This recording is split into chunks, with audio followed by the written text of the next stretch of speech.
नमस्कार बंधुरा आज ब्रेड और आलू दिए पेঁয়াজ रसुन छाड़ाई स्नैक्सের रेसिपि নিয়ে এসেছি। रेसिपि ভালো লাগলে একটা লাইক করে দেবেন, চ্যানেলে নতুন বন্ধু হলে চ্যানেলকে সাবস্ক্রাইব করে নেবেন। প্রথমে একটা বাটিতে দুটো সেদ্ধ আলু গ্রেট করে নিয়েছি, আপনারা চাইলে ম্যাশ করে নিতে পারেন। এতে দেব দুটো কাঁচা লঙ্কা কুচি, হাফ ছোটো চামচ লঙ্কার গুঁড়ো, হাফ ছোটো চামচ ভাজা জিরে গুঁড়ো, হাফ চামচ গরম মশলার গুঁড়ো, এক চামচ দিয়ে দেবো চাট মশলা চটপটে টেস্ট আসার জন্য। এবার দেব পরিমাণ মতো নুন। এখন এসব ভালো করে মিক্স করে নেব। আলু মশলার সঙ্গে ভালো করে মিক্স করে নিয়েছি।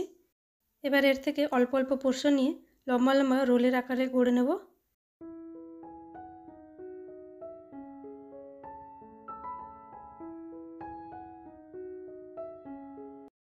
সবগুলো এখানে গড়ে নিয়েছি।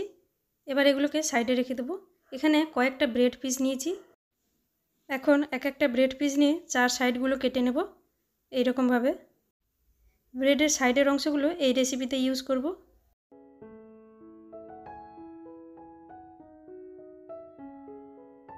এইরকমভাবে সব ব্রেড স্লাইসগুলো চারিদিক থেকে কেটে নিয়েছি। এবারে একটা ব্রেড নিয়ে একটু বেলে নেব। সব ব্রেড পিসগুলো বেলে একটু পাতলা করে নেব। সবগুলো এখানে আমি বেলে নিয়েছি।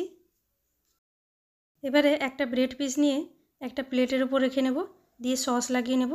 আপনারা এখানে টমেটো সসের জায়গায় গ্রিন চাটনি বা পিৎজা সস বা শেজওয়ান সস লাগাতে পারেন। এবার এর ওপর থেকে আলু স্টাফিংটা দিয়ে দেবো এরকমভাবে, দিয়ে আস্তে আস্তে করে রোল বানিয়ে নেব। রোল বানিয়ে নিলে সাইডে এটা অটোমেটিক আটকে যাবে যেহেতু সস লাগানো আছে। এরকমভাবে সবগুলো আমি গড়ে নিয়েছি এখানে।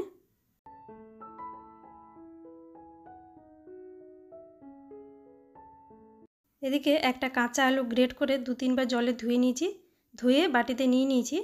এবার এতে দিয়ে দেবো 1 ছোটো চামচ চিলি ফ্লেক্স, অল্প একটু কুচিয়ে রাখা ধনেপাতা কুচি আর অল্প নুন।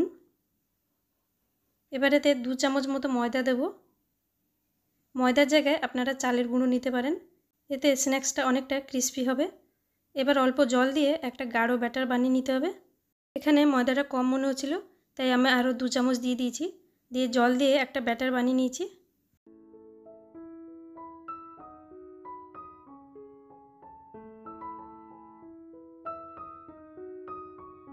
ব্যাটারটা এখানে রেডি হয়ে গেছে।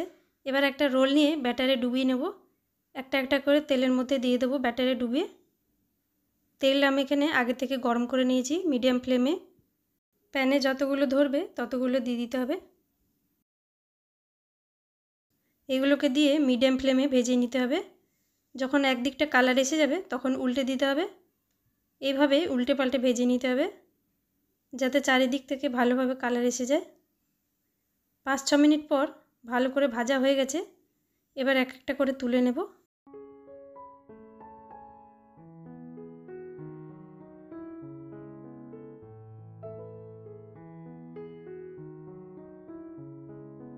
সবগুলো রোল এখানে আমি বানিয়ে নিয়েছি।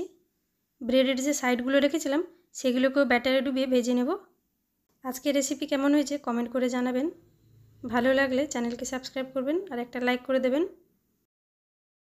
অনেক ক্রিস্পি অনেক টেস্টি স্ন্যাক্স এখানে রেডি হয়ে গেল। বন্ধুরা ব্রেড দিয়ে অনেক কিছুই বানিয়ে থাকবেন, এই রেসিপি একবার ট্রাই করুন, আপনাদের খুবই পছন্দ হবে। আজ এই পর্যন্ত, থ্যাংক ইউ।